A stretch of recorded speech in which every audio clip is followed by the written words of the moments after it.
I remember the time that I heard that Google was going to come out with a new line of phones called the Pixel.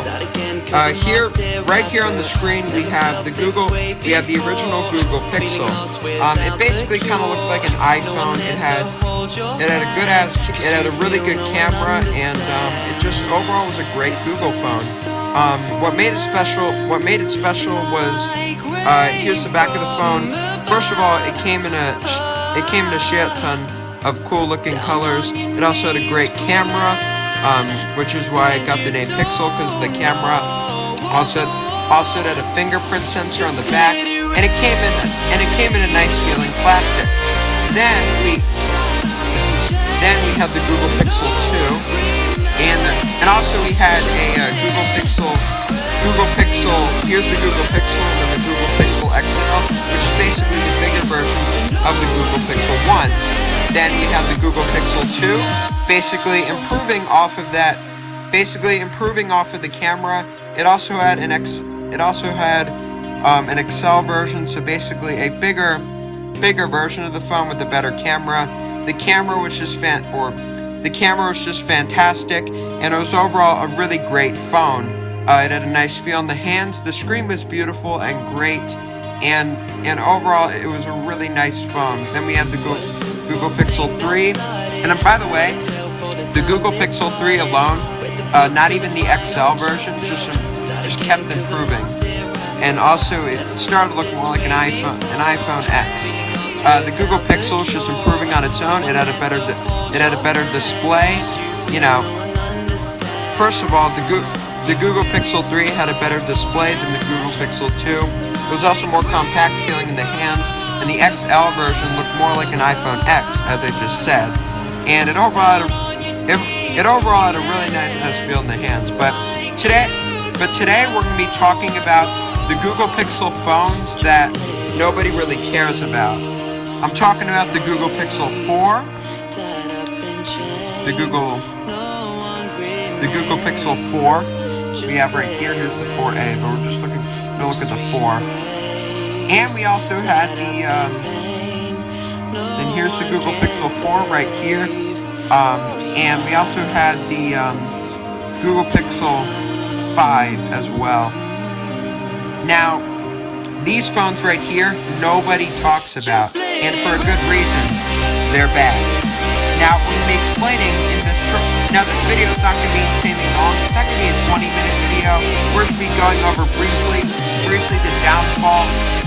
downward spiral of the Google Pixel series. The first three were fantastic, but then they really shouldn't have came out with a second. They shouldn't have came out with two more phones, because these recent two phones haven't lived up to the hype, and they haven't been any good phones. Hey guys, it's Randomizer, GamerDiz, or Crazy Cuber here. Today, we're going to be explaining why the Google Pixel 4 and the Google Pixel 5 are the phones that nobody talks or cares about. So, we start off with the Google Pixel 1. It had a fantastic camera, and it was a fantastic phone. It was known for its camera. And basically, Google's series before the Pixel was the Nexus, and the Nexus phones were fantastic for its time. Now nobody really uses them anymore, and they just moved on to bigger and better phones. And also I've tried looking this up online, and I really haven't found any places or I really haven't found. I tried looking this up. It's nowhere to be found. Basically, nobody sells this anymore. No stores sell it no more, but it was still a good phone for the time. It did have a few issues, however, so that's why they made the Google Pixel 2. The Google Pixel 2 had one main issue, though, one main problem. The screen was extremely tiny, and the bezels were huge. I kind of liked that for the time. The way the camera looked was pretty cool, kind of cool, but it was overall not a great phone. However, luckily, the XL saved that. The camera was fantastic, and the screen was a lot better than the Google Pixel 2. It just felt fantastic overall in the hands. and it was just a really nice ass phone. The Google Pixel 3 made some minor adjustments, minor improvements, and basically it just kept getting better and better until the downward spiral of the 4th version. And you know, and actually, yeah, the Google Pixel 3 did have a huge ass thing where like there's a little like like where the bezel had like a little, I don't know, it kind of, the screen kind of looked like an iPhone X, like an iPhone, you know, it looked like an iPhone X, but you know, like the curve where the speaker was, if you know what I'm talking about. I'll actually show you. Yeah, it was this. It did have this part, oh, the phone's ringing. It did have this part right here, which was kind of annoying. However, the screen was bright and beautiful and huge overall. But now let's go to the Google Pixel 4. Just looking at this phone already, it already looks cheap and not very nice. This camera really is just, it's basically just a bump to the phone. Like, look at this. Look at this crap. It's just not very nice. Look at it. The camera's huge, but even with this huge bump on the back, the camera is really not any good. The camera actually downgraded back to the Google Pixel. It downgraded back to the Google Pixel 1. Really wasn't that great. It wasn't fantastic at all. I wish this were the Google Pixel 4 display, but no, this was the display, the Google Pixel 4. It had a huge forehead, but the bottom here, the chin, wasn't any big. Now, I don't mind the chin being small, but when the forehead's huge, it throws off the whole design, and you don't get that much screen space. The screen is not very nice at all. As you can see, the colors don't blend in together. The black looks dull. The colors look dull and bland. Maybe it's because I'm obviously filming a computer screen with my phone, but even if I was screen recording this, hold on. Oh, actually, we got a better view. But anyways, even if I were screen recording this, I don't know. The phone in hand would probably not feel very nice or good. But if you thought that was bad, the Google Pixel 5 is even worse. The Google Pixel 5 lost a lot of the features that the Google Pixel 4 had. Actually, before we go into that, I'm gonna tell you some of the main flaws of this phone. So I'm gonna go to Marques Brownlee's channel, and he has a review of the Google Pixel 4. So, first of all, credit to Marques Brownlee. Shout out to Marques Brownlee for letting me use these clips for the video. So basically, I'm gonna credit him right here. Marques Brownlee. You could go look up his YouTube channel right here, and he makes really awesome tech reviews. Now I'm going to show you some of the flaws of the Google Pixel. Basically, motion tracking.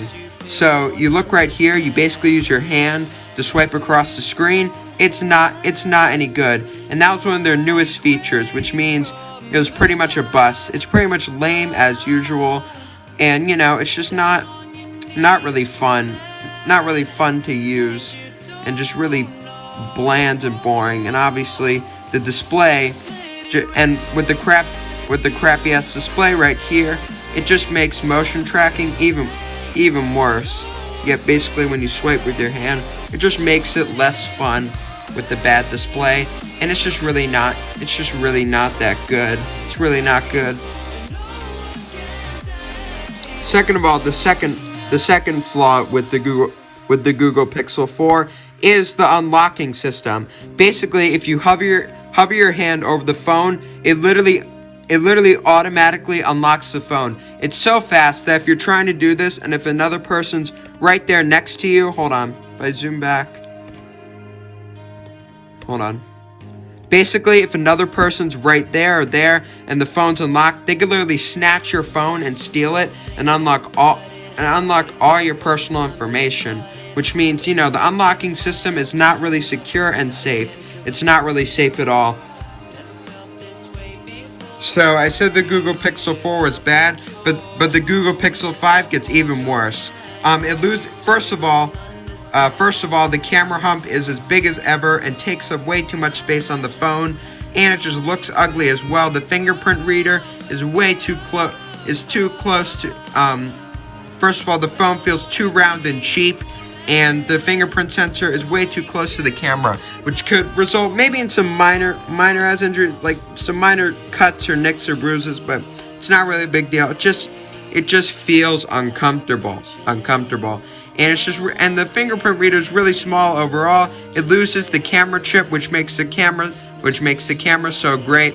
It loses a lot of Google software, and I recommend y'all guys just look up Google Pixel 5 rant and just watch a bunch of reviews on it, because, you know, I'm not the best tech reviewer, as y'all guys know, but I recommend watching, you know, smartphone awards for 2020 and 2019.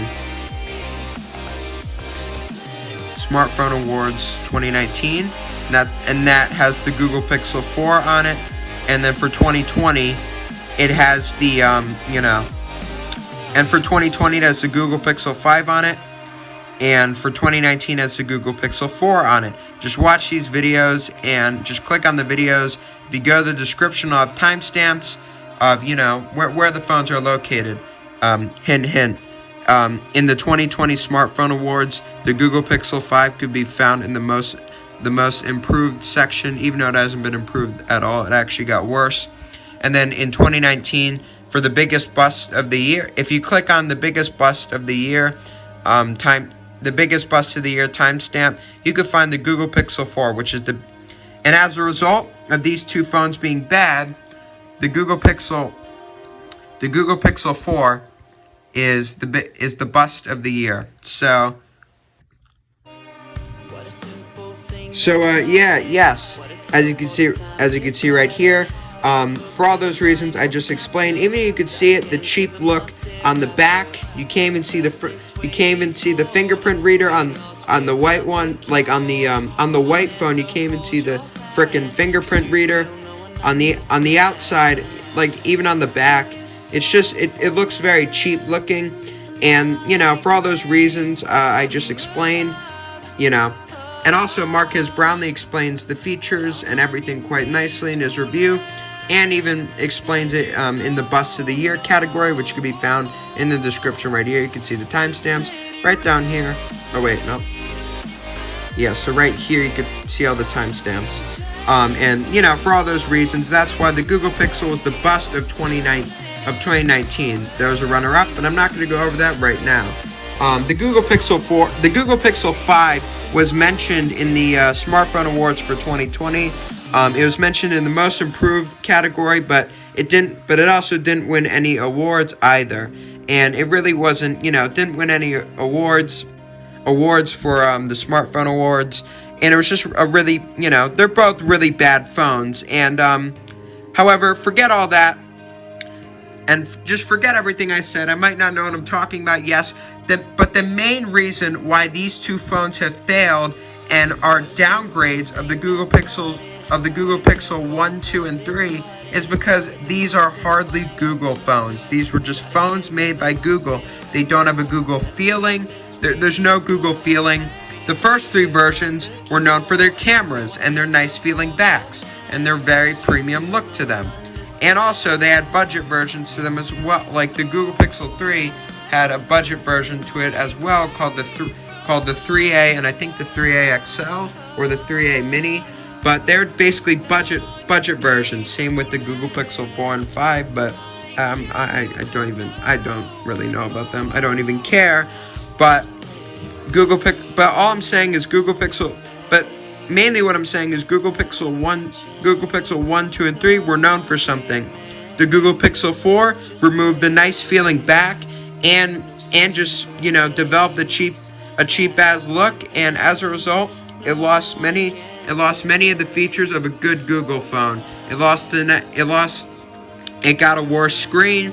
It got really, you know, ununique features that are not even related to Google, like the hand motion system that can be found on crappy LG phones, on the newer LG phones. You know, maybe I'll talk about that in another video, but yeah, I don't know. All I'm just saying is, you know, the Google Pixel 4 also had a worse camera, and, you know, and again, the cheap feeling back, the new cheap features. The Google Pixel 5 lost that camera entirely. The camera was just like any other boring phone camera. It wasn't the unique camera found on the Google Pixels 1, 2, and 3, and it also lost a lot of Google features, making it a non-Google phone and not nice to use at all. Overall, if a Google phone could develop a nice feeling, a premium feeling back and front, a big screen, a really nice display, a great camera, a Google Pixel known camera, and also have some pretty cool Google features, then and only then we will have another great Google Pixel phone. But I'm pretty sure many others and myself would just prefer if they would stop making newer Google phones. Just take a break. I remember their Google Pixel tablet is complete crap and a bust, and is a really bad tablet overall. And just the same with the Google Pixel 4 and 5. I think they should have stopped at just the Google Pixel 3 and took a break from Google phones and discovered and just analyzed and did their homework, and if they did more homework and research, and they put all this money into a newer Google phone, it would probably, and if they just studied the aspects of what made the Google Pixel so great and what makes other phones so great, I think they could have had a really successful new Google phone. But honestly, for the reasons I just explained about the Google Pixel 4 and 5, these are all the reasons why nobody talks about these two new phones. They're really not good at all, and they're really not great at all. They're not worth buying, and that's why these phones are forgotten. And that's why you should just stick to your Google Pixel 1, 2, and 3, or mainly just 2 and 3 if you have them. If you have a Google Pixel 2 and 3, just stick to it. Don't even bother upgrading it. Don't even bother upgrading to, well, unless you have a really crappy, cheap phone, then upgrade to like a newer phone. But if you have a Google Pixel 2 or 3, then just stick with that and don't buy any new phone from any recent phone from Google. That's just my message and my word, and that's the decline of the Google Pixel. And that is my story on how the Google Pixel phone went from a great line to a bad line with just two products. Anyways, hopefully y'all enjoyed this video. This has been Randomizer, and I'm out. Peace. Bye. See you in the next one.